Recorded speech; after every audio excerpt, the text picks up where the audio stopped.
Fala, gente, tudo bom com vocês? Geralmente vocês sabem que eu venho aqui fazer vídeos rebatendo as pessoas conspiranoides, né, os conspiracionistas, esse tipo de pessoa, mas dessa vez eu resolvi trazer aqui uma argumentação um pouco diferente, tá? Esse canal não tem nada de conspiracionista, não tem nada parecido com Débora G. Barbosa, Leandro do Inteligência Natural, não, nada disso. O problema é que ele usou aqui uma definição simplista e eu achei importante, então, trazer aqui para discussão um pouco mais ampla das questões que ele levanta, tá? Esse aqui é o cara do canal Tragicômico, né? Canal que, enfim, é de comédia, de discussão de política, e no qual ele dá as opiniões dele, né, sobre os assuntos, só que é uma opinião extremamente simplista. E eu vou mostrar para vocês. Teve uma discussão aí essa semana que o Marcelo Adnet foi participar do Roda Viva e aparentemente o Marcelo Taz fez uma pergunta que o pessoal da direita, ou pelo menos algumas pessoas, disseram: é isso aí mesmo, né? É isso aí, tá certo, Marcelo Taz, né? Tem que botar os caras contra a parede. E num ponto eu até concordo com o que o cara do canal ali ele fala, que o Roda Viva não pode ser só deixar a bola quicando para o entrevistado ir lá e chutar gol, né? Tem que botar o cara contra a parede mesmo para ser uma coisa um pouco diferente, para fazer a pessoa pensar. Nisso aí eu concordo. Agora, com o que ele falou na sequência, eu discordo absolutamente. É isso que eu quero trazer aqui na questão do vídeo de hoje. Primeiro vamos escutar o que ele fala. A pergunta do Taz. Dá só uma olhada no que ele falou. O que eu acho muito perigoso nessa polarização é a gente entrar nessa cilada, sabe? E quando você fala que você é um humorista de esquerda, você nunca reparou que, por exemplo, em Cuba não existe humorista? Ou na China não existe humorista? Eu acho muito perigoso a gente, como pessoas que trabalham com humor, tomar um partido, especialmente quando o humor é censurado, né? No caso de Cuba. E foi uma excelente pergunta. Ele já falou que foi uma excelente pergunta. E eu te digo, não foi uma excelente pergunta. Foi uma pergunta interessante, tá? Do sentido de que, pô, é uma pergunta que o cara geralmente não tá acostumado a ouvir, né? Então tem que parar para pensar um pouquinho para responder. Mas Marcelo Taz, fazendo esse tipo de pergunta, falando de Cuba e de China, dá a aparência de que só existe partidos de esquerda em Cuba e na China, e é só lá que a esquerda tem alguma representatividade. E daí, se fosse assim, né, se fosse assim, esses dois países eles têm algumas liberdades fundamentais violadas, né? Várias liberdades fundamentais violadas. Eles não têm, por exemplo, acesso ao Facebook, não têm acesso ao Twitter, não, né?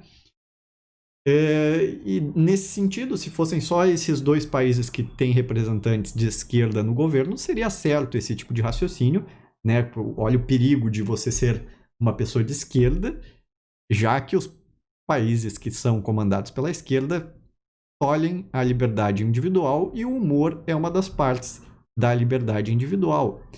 Só que daí a gente tem que entender que não são só esses dois países que foram comandados ou são comandados pela esquerda no mundo.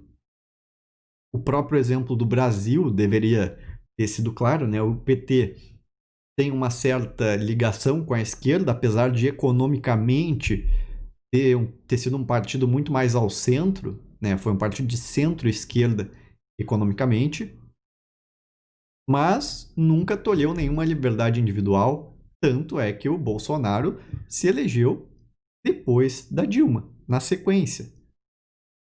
Tu não tinha nenhuma liberdade individual tolhida, né? Não faz sentido isso. Tu vai pegar, por exemplo, o exemplo de Portugal, tá? Portugal há 27 anos é comandado por um partido ou por alguns partidos mais à esquerda.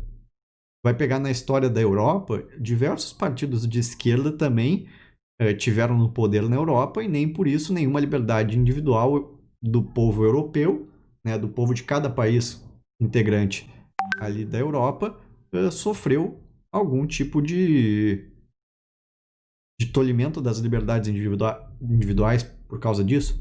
Pode ter tido alguns países que sim, isso aconteceu, né? Mas a gente pode pegar exemplo até do Uruguai aqui, e poderia dar exemplos e mais exemplos. E percebe como é uma questão que está no linguajar do povo. Olha só o que o cara do canal Tragicômico vai falar. Do Marcelo Taz, porque realmente já escancara certa hipocrisia desses humoristas de esquerda, porque, cara, a esquerda é absolutamente autoritária. Isso é uma visão de quem provavelmente estuda pouco, de quem, né, não se aprofunda muito nos assuntos. Mas não tem problema nenhum também um humorista dizer que é de direita, né? Deixar a sua posição política bem explícita. Eu não vejo problema nenhum, mesmo. Inclusive, tem vários humoristas mais de direita, por exemplo, que integram a Jovem Pan, que eu acho bons humoristas. Assim como tem vários caras de esquerda que eu acho bons humoristas também, né? Não tem problema nenhum a pessoa falar isso. O problema é as pessoas terem a interpretação que ele tem ali, né? Que o cara do canal Tragicômico tem, que é uma visão extremamente reduzida se tu pegar só o exemplo de China e de Cuba. Pegar só a China e Cuba pode te dar essa impressão.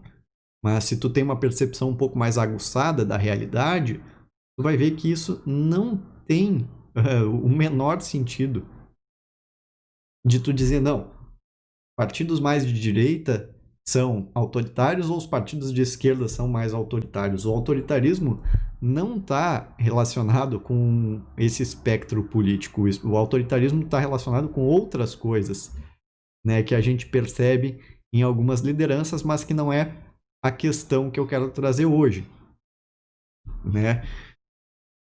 Mas o grande ponto é o seguinte, então, uma pequena aula de história aqui é a seguinte: direita e esquerda, tradicionalmente, esse termo foi cunhado na Revolução Francesa, pós-Revolução Francesa, e no parlamento, quem sentava mais à esquerda eram os comuns e quem sentava mais à direita eram os aristocratas, né? O pessoal da aristocracia.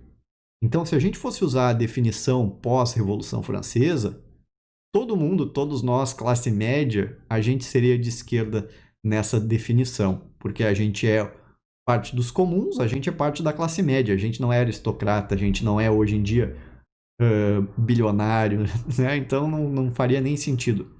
Agora, se a gente for pegar uma definição um pouco mais moderna, um pouco mais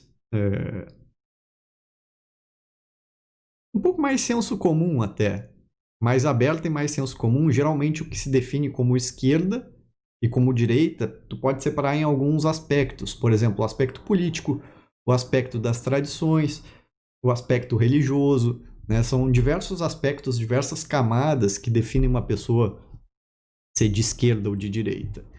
No aspecto político, por exemplo, quem é de esquerda é uma pessoa que defende mais intervenção do Estado e geralmente quem é mais de direita acredita muito mais no individualismo.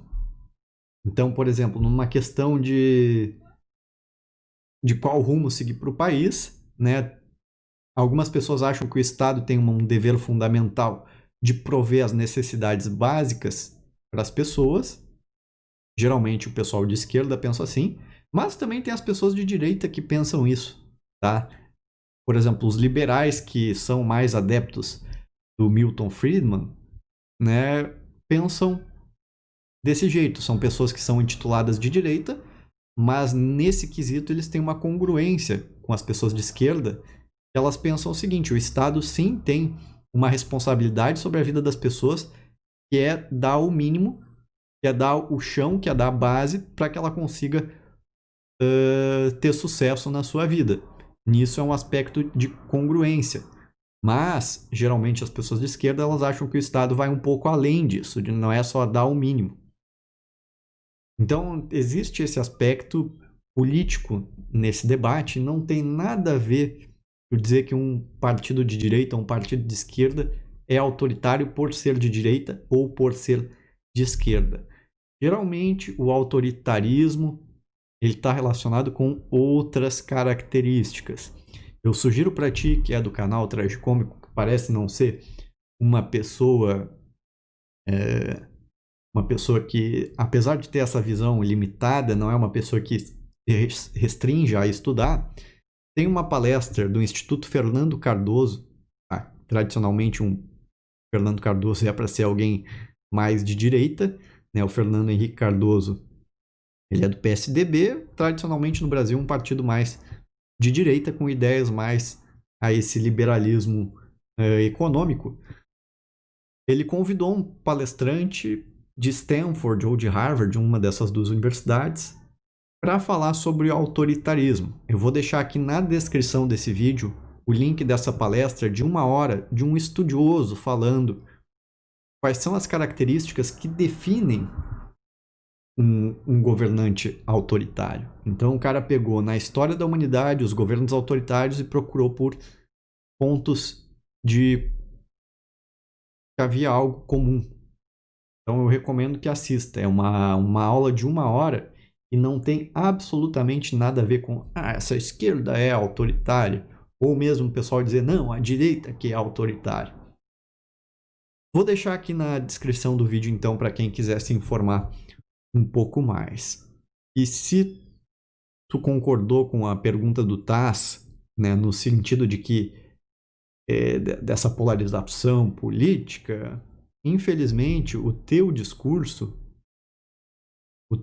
simplista também contribui para isso. O simplismo, a divisão entre esquerda e direita, né, os bonzinhos e os malvados, a esquerda é autoritária, a direita não. É o que faz surgir a polarização. Quando o discurso é raso, é isso que acontece. Tá bom? Por hoje era isso. Um grande abraço. Tchau, tchau.